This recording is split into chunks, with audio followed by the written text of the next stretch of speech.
content in this podcast is based on my own life, personal views, and lessons learned. I'm not a licensed therapist, counselor, or professional in mental health or relationship coaching. The discussions here are meant for inspiration, encouragement, and personal reflection, not as a substitute for professional advice. Additionally, the podcast will not contain any details or discussion regarding my children's families out of respect for the privacy and personal boundaries. Listener discretion is advised as some topics may be sensitive in nature. My goal is to create a space for healing, growth, and empowerment. If you or someone you know is in need of professional support, I encourage you to seek guidance from qualified professionals. Thank you for tuning in. Welcome to The Outlet with Shauna M. Hi guys. Oh gosh, we're back for episode 2. I hope you're excited. I hope you enjoyed episode 1. Now we moving forward. Listen guys, I know you like Tashana. We don't want to stay in the desert too long. We ready to move to paradise, but listen, we got to stay in the desert just a little while longer because it's important to know why paradise is something that you can get to in a timely manner, because usually it's some things that we have to deal with within ourselves before we can get to paradise. Remember, paradise is a state of mind.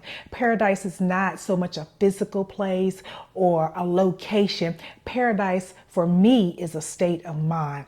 Paradise for me is just having peace. Paradise is being in a loving environment. Paradise is tranquility. Paradise is just saying, I'm all right. I have no worries. You know, we all going to have a few little worries, but not to the point where we're mentally and physically stressed out. So again, I want to thank you guys for tuning in. The first episode, was kind of tough for me because again, I'm digging up some old stuff and rekindling those emotions and everything, but I got through it. And again, I just want to thank my husband for being so supportive, doing this whole journey, just giving me the encouragement and the love and support. And just letting me know that it's okay. So he is part of my paradise. So we're going to get to that later. He's a joy.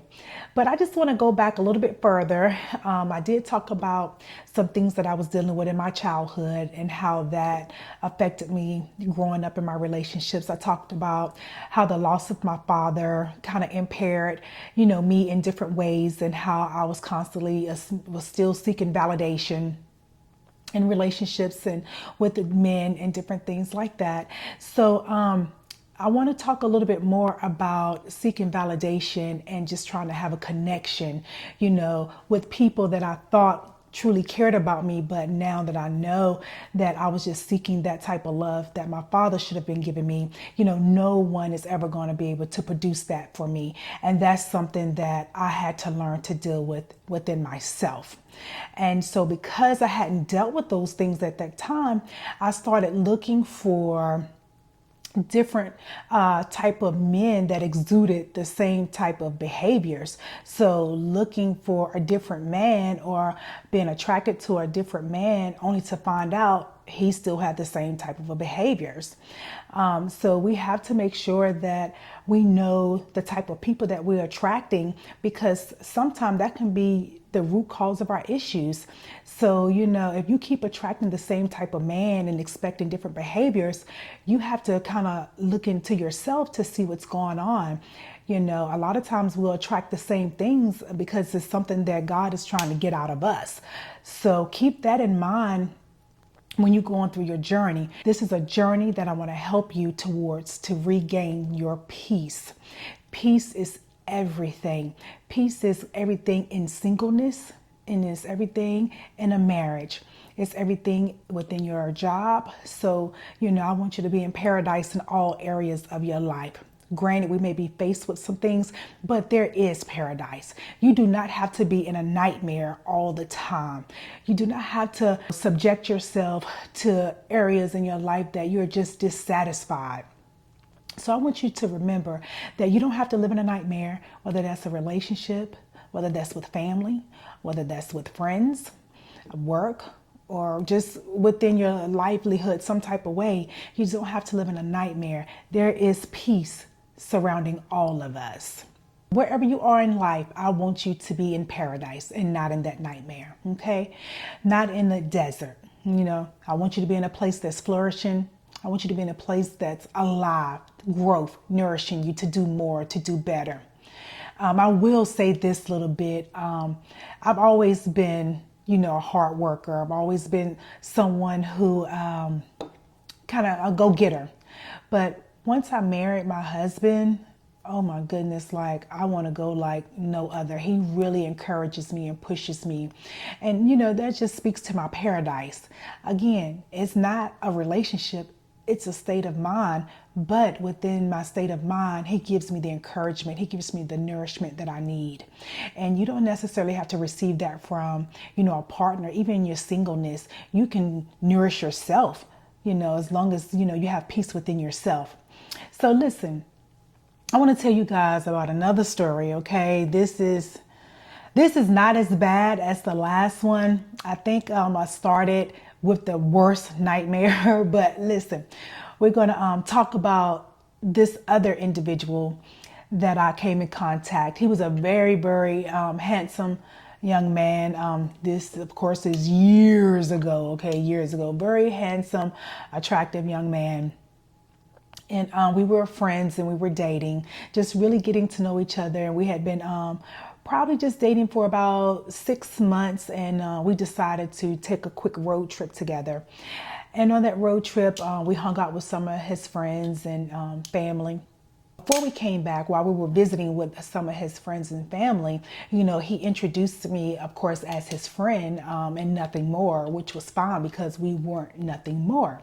But because he introduced me as that, individuals saw that as an opportunity to give me their information. And so I took their information. We weren't in a relationship, but I took their information.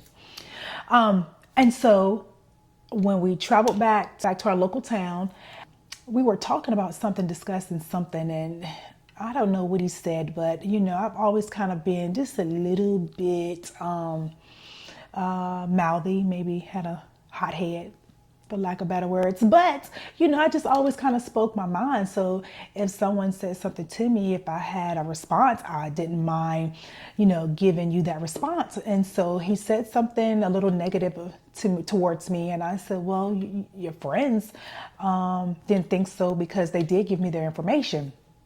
And so because I said that, and he was like, who, what? And I showed him the information that I had, and that really, really upset him. And I didn't think it would upset him that bad, especially not towards me, maybe towards, his people, whatever. But because it upset him so bad, we got into a really bad argument. And we were at my home, okay? We were at my home. I don't know why all this stuff happened at my house, but you see what I mean? Pattern, okay? I'm at my house, right? But anyway, this happened at my house. And he got so upset with me that he hit me. He did hit me. And, I started defending myself. We were in my bathroom, and I had one of those, it's not glass shower doors. It's kind of like I guess it's plexiglass. I'm not sure. But he grabbed me and just pushed me, ran me through the plexiglass shower door. And at that point, I don't know what happened. I guess I tripped and some things happened. He just pulled me out and I fell in the floor. And when I fell in the floor, he had on some Timberlands, and everybody knows what a Timberland is. He, with his Timberland on, lifted his leg up and stomped me a couple times with his Timberlands on. And I don't know how I was able to get up, but I got up some type of way. And I continued to defend myself, but I had to remove myself from that situation. And at that time, I was just asking him to leave my home, okay? Asking him to get out. In some type of way, I ended up near the front door, and my laundry door was over there also. And so I just kind of was like standing in that area asking him to leave. And he was still bickering, going back and forth with me. And I felt this pain that was like so startling and severe that I didn't even know what happened to me. I didn't even know what happened. He slapped me so hard. I've never been slapped in my life. I had never been slapped in my life. And I've never been slapped in my life since then. And I don't want to be slapped again. But he slapped me so hard. I mean, I just never experienced anything like that in my life. Just an open hand. And he just, y'all. He slapped far from me. And I said, oh my God, if I get this N word out of my house, he will never, ever come back in here. Never. If I get him out of here, he will never come back in my house. And I meant that thing from the depths of my heart. And when I tell you I got some type of strength and I did what I needed to do to get him out of my house, oh my gosh, I've never been slapped like that before. I will never forget that. But that's the type of things that we have to deal with as, females. We place ourselves in situations that we shouldn't have to. We shouldn't have to deal with those type of things. And, to be slapped in my own home like that, I mean, that was a hard blow, from somebody that, apparently don't even care about me, but I had to go through it. I mean, he slapped me so hard. But when I tell you, when I got him out of my house, I vowed to never allow him back in my home ever. And I never did. He never ever came back to my house. I mean, later on he did apologize, and I came in contact with him a few years down the road, and hey, how you doing? He apologized again and different things, and I forgave him, but he never stepped foot back in my home. He never had the opportunity to do that again. But ladies, we just be looking for men that have qualities that are just not the qualities that we deserve. We think we are attracting individuals that are differently, but we're still attracting the same type of man, the same type of patterns. And so I just want to encourage you today that when you're looking at the men that you're dating, when you're looking into relationships, just make sure you see those red flags. And also, I want to encourage you to date with intentionality. Date to be married. If you see some person, he's just introducing you as his friend, and and you don't really want anything, he don't really want anything, then what's the purpose? Why are you wasting your time? And that's what I was doing, wasting my time. But again, I just liked having male companionship around. Why? Because of the loss of my father. That was something that I had to deal with. And just, allowing people to come into my life with no purpose. And so please, ladies, please, I beseech you to make sure that you're dating with intentionality, and men date with intentionality. Don't date just, casually, unless, it's just the beginning, you're trying to get to know someone. And I also want to encourage, women that are in relationships now. If you're in a relationship, a long-term relationship, and it's not moving in the direction that you feel that it should, I just feel like you should reconsider, because we all deserve the best. And we should never minimize our emotions or our wants or our feelings just to appease others, especially a male, because one thing about a man, he's going to marry who he wants to marry. He's going to take care of who he wants to take care of, and he's going to love who he wants to love. So if you've been in a long-term relationship and you're not married, and that's something that you want, apparently he doesn't want it, because if he wanted it, he will marry you. He will marry the next female within a year or two if that's what he really wants. And he could have been and dated you for about 10 years. So ladies, know your worth. And if you're married and you're in a relationship that's abusive, you definitely need to seek help, seek counseling. And, I'm not the one to say leave your husband, but certain circumstances and certain positions you may be placed in, that may be something you need to do. And certain things just should be a deal breaker. It's just certain things you shouldn't allow to happen to you. And that's when you have to decide, hey, what am I going to do? What am I going to do to protect myself? What am I going to do to protect my children? So again, I just want to help you guys get to paradise. I want to help you understand what paradise is. I don't want us walking in the desert too long, but sometimes we have to wander until we can get to our paradise. Sometimes we have to wander until we get to that glory, because it's things in us that God is dealing with. And I know that I had a lot to deal with. I had a lot of healing to do, and then even not experiencing this in my household, but just within my Black community and Black family, you do see a lot of abuse. You did see back then a lot of women being physically abused, and that was somewhat of a norm to a certain extent. Also, I would like to mention, even when I was in high school, I had a group of friends, that I really, really enjoyed being around, and I really enjoyed their presence. And, we had a true friendship at that time. And it was okay for them to get in scuffles with their boyfriends, and they would be like, yeah, me and so, we got into it, and I did this to him and he did this to me. And I mean, this is high school that I'm talking about. This is high school. And I'm like, oh, this is how they do in high school, because I had transferred from Pennsylvania County. Well, that was still Pennsylvania County, but I transferred from Gretna High School to Dan River High School about my 9th and 10th grade year. So, when I was a junior and senior and I had developed my friend group, that's what they did. If they got in an argument with their boyfriend, it could easily lead to a physical altercation. So I was like, oh, okay, that's what they do. Okay, that's what I need to do. So if me and my boyfriend got into it, if it led to a physical altercation, that's just what it was. And we would laugh and talk about it the next day with each other among our friend groups.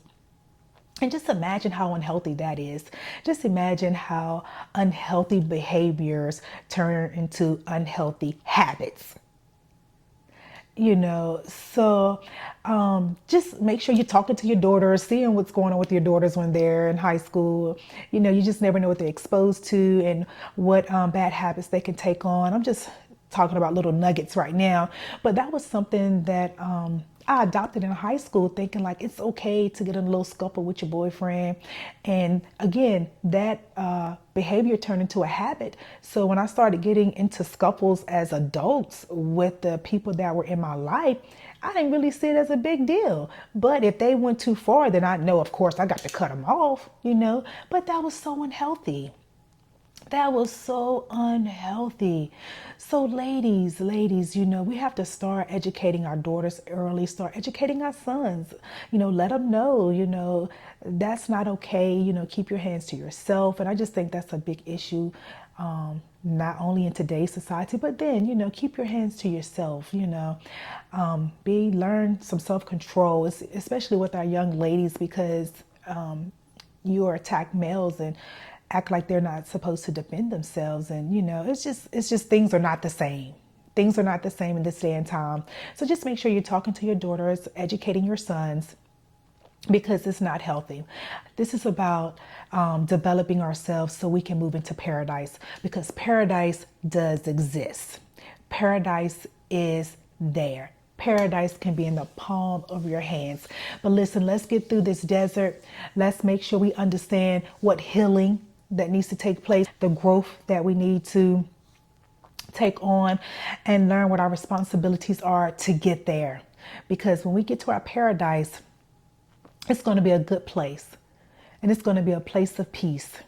So again, guys, look, I think I'm kind of getting the hang of this. This is episode 2. I really do appreciate you guys tuning in. I hope that this is helping someone. I hope it's resonating with you. I really do appreciate all the love, all the support, all the comments. I would like to do a live so we can just, talk about this and have some feedback on it. I truly thank you guys. Thank you for tuning in, and we'll talk soon.